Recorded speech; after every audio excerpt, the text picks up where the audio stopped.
Bismillahirrahmanirrahim. Hello and Assalamualaikum friends, and today we're back with another ROSA Reminder with the title Faith.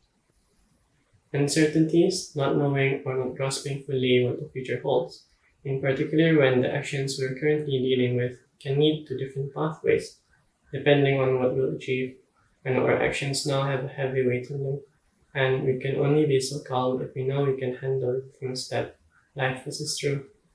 And not knowing can be so daunting and can put some people in a state of fear and anxiety. On top of that, being constantly pelted with the downs, the hardships, the distressing times. And of course, we try our best to train our minds to look at the bright side, have positive thoughts, that things will get better ahead.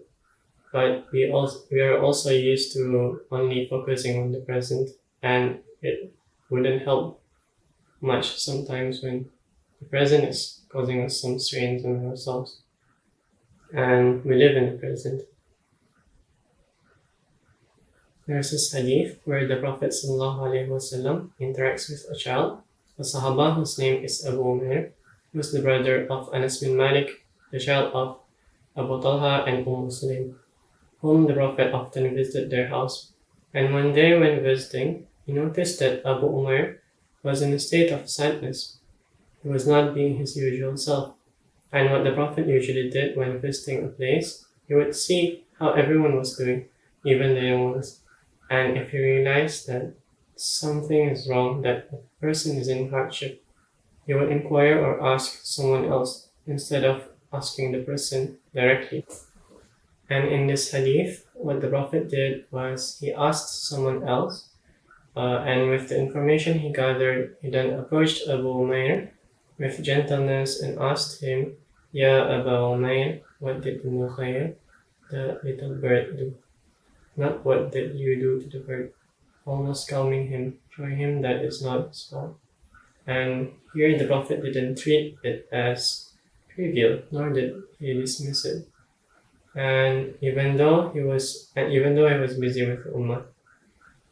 And we see that the Prophet here chose to ask a one-line statement instead of giving a lecture, realizing the emotional fragility of people. This hadith shows us that, one, do not underestimate the different experiences that different people have, as they mean differently to others.